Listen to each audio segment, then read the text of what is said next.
പ്രിയമുള്ള പ്രേക്ഷകരെ, നാം ഇവിടെ ഖണ്ഡകശനിയെപ്പറ്റി ചിന്തിച്ചു, അഷ്ടമശനിയെപ്പറ്റി ചിന്തിച്ചു. ഇനി നാം സജീവമായി ചിന്തിക്കുന്ന വിഷയം ഏഴര ശനി എന്ന വിഷയമാണ്. ശനി ഒരു രാശിയിൽ നിന്നും മറ്റൊരു രാശിയിലേക്ക് സഞ്ചരിക്കുന്നത് 2.5 വർഷമാണ്. ഏഴര ശനി എന്നാൽ ശനി നിൽക്കുന്ന രാശിയുടെ 12, 1, 2 ഈ ഭാവങ്ങൾക്കാണ് ഏഴര ശനി ബാധിക്കുന്നത്. ഈ വരുന്ന മാർച്ച് 29 മുതൽ രാത്രി 9 മണി മുതൽ ശനി മീനം രാശിയിലേക്ക് പ്രവേശിക്കുകയാണ്.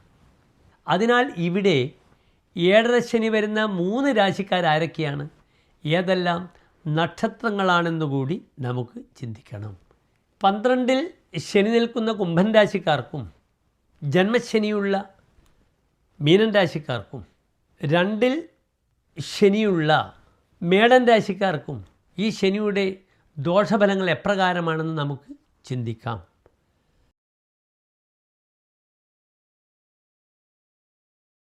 കുംഭൻ രാശിക്കാർക്ക് ശനി നിൽക്കുന്നത് 2-ലാകുന്നു. അപ്പോൾ നാം മനസ്സിലാക്കണം, കുംഭൻ രാശിക്കാർക്ക് എന്തൊക്കെ ബുദ്ധിമുട്ടുകൾ ഈ ശനിയെ കൊണ്ടുണ്ടാകും. തൻ്റെ പൂർവികമായ സ്വത്ത് നഷ്ടപ്പെടും, നേത്രസംബന്ധമായ ബുദ്ധിമുട്ടുകൾ വരും, കുടുംബത്തിൽ സമാധാനം കുറയും, കുടുംബത്തിൽ രോഗാദി അരിഷ്ടതകൾ വരും, ആശുപത്രികളിൽ പോകേണ്ടുന്ന അവസ്ഥ സംജാതമാകും.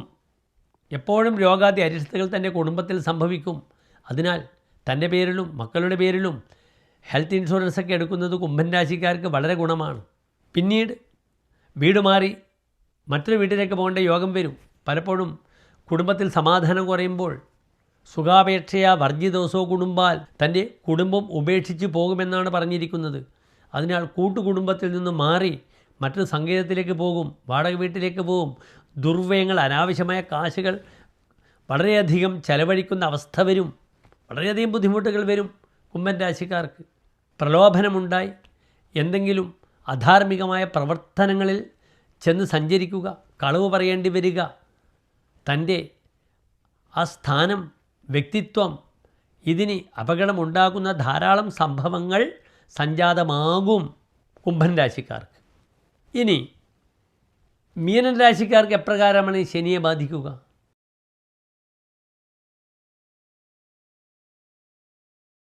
മീനൻ രാശിക്കാർക്ക് ശനി ജന്മശനിയാണ്, ലഗ്നത്തിൽ നിൽക്കുന്നു. അതിനാൽ മീനൻ രാശിക്കാർ വളരെയധികം ശ്രദ്ധിക്കണം.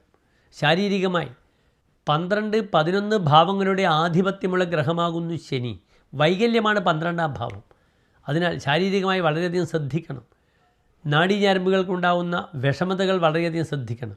മുഖത്ത് കറുത്ത പാടുകൾ വരാം, പരാജയങ്ങളുണ്ടാകും, നേത്രസംബന്ധമായ രോഗങ്ങളുണ്ടാകും, നേത്രസംബന്ധമായ രോഗങ്ങളുണ്ടാകും.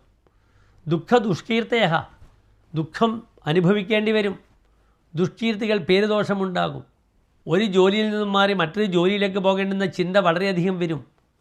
അപ്പോൾ അപ്പുറത്ത് യഥാർത്ഥ പരിഹാരം കാണാതെ എടുത്തു ചാടി താൻ ആവേശപ്പെട്ട ഒരു തീരുമാനങ്ങളും എടുക്കാൻ പാടില്ല ജന്മശനിക്കാർ. ശനി ലഗ്നത്തിലാണ് നിൽക്കുന്നത്. ഒരു വ്യക്തിയുടെ സർവ്വതോമുഖമായ അഭിവൃദ്ധിയാണ്. അയാളുടെ ഭാര്യ, സന്താനങ്ങൾ, അയാളുടെ യാത്ര, പേഴ്സണാലിറ്റി ഒക്കെ ചിന്തിക്കേണ്ടുന്ന ഭാവമാകുന്നു. പലപ്പോഴും ശനി ദുർബലമാകുമ്പോൾ ഭൃത്യാപത്യ കളത്ര ഭർസനമപി പ്രാപ്നോതിജ വ്യ അംഗതാം.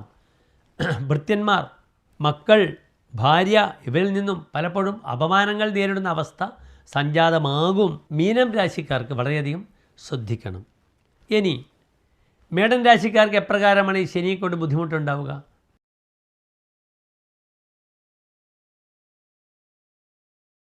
മേടൻ രാശിക്കാർക്ക് ശനി നിൽക്കുന്നത് 12-ാം ഭാവത്തിലാണ്, വൈകല്യ സ്ഥാനത്താണ്.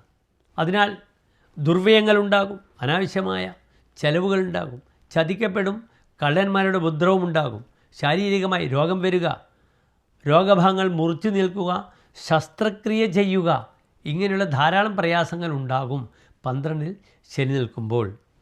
പാർശ്വഭാഗങ്ങളിൽ, ഉദരവുമായി ബന്ധപ്പെടുന്ന ഭാഗങ്ങളിൽ ഗ്രന്ഥികൾ വീർക്കുക, അത് സർജറി ചെയ്യുക, ഈ വക ബുദ്ധിമുട്ടുകൾ വരും. നേത്രങ്ങളെ വളരെയധികം ശ്രദ്ധിക്കണം. ഇടത്തെ കണ്ണുമായി ബന്ധപ്പെടുന്ന അസ്വസ്ഥതകൾ വരും. പാപവാസനകൾ, രതി, ഇതിനൊക്കെ തന്നെ കൂട്ടുകൂടേണ്ടുന്ന അവസ്ഥകൾ വരും. അതിനാൽ പലപ്പോഴും തന്നെ ചതിക്കുക മറ്റുള്ളവർ, തന്നെ അതിലേക്ക് വലിച്ചിഴക്കുക, അത് കളവായാലും കൊലപാതകമായാലും ശനിയെ വളരെയധികം ശ്രദ്ധിക്കുക. അസമയത്തുള്ള യാത്രകൾ ഒരു തരത്തിലും മേടൻ രാശിക്കാർ ഈ സമയത്ത് ചെയ്യേണ്ട. വഴിയിൽ വെച്ചിട്ട് കള്ളന്മാരാൽ ഉപദ്രവമുണ്ടാകും. ധാരാളം മോക്ഷകരങ്ങളായ പ്രവൃത്തികൾ ചെയ്യേണ്ടുന്ന സമയമാകുന്നു. പിതൃക്കൾക്ക് മോക്ഷം കൊടുക്കുവാനുള്ള അവസരങ്ങൾ ഈ ഒരു 2.5 വർഷക്കാലം മേടൻ രാശിക്കാർക്ക് വളരെയധികം മാനസികമായ സൗഖ്യത്തെ പ്രദാനം ചെയ്യും. പിതൃക്കൾക്ക് മോക്ഷം കൊടുക്കുക, ബലികർമ്മങ്ങൾ, ശ്രാദ്ധാദി കർമ്മങ്ങളൊക്കെ അനുഷ്ഠിക്കുക. കർക്കിടക മാസത്തെയും തുലാമാസത്തെയും പ്രത്യേകിച്ച് കുംഭമാസത്തെയും കർമ്മങ്ങൾ വ്രതാനുഷ്ഠാനങ്ങളിലൂടെ ചെയ്യുക.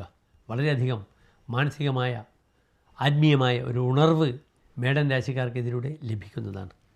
ഇവിടെ 7.5 ശനിക്കാർക്ക് എപ്രകാരമാണ് ഈ പ്രയാസങ്ങളിൽ നിന്നും മോചനം ലഭിക്കുക എന്നതും കൂടി നമുക്ക് ചിന്തിക്കണം.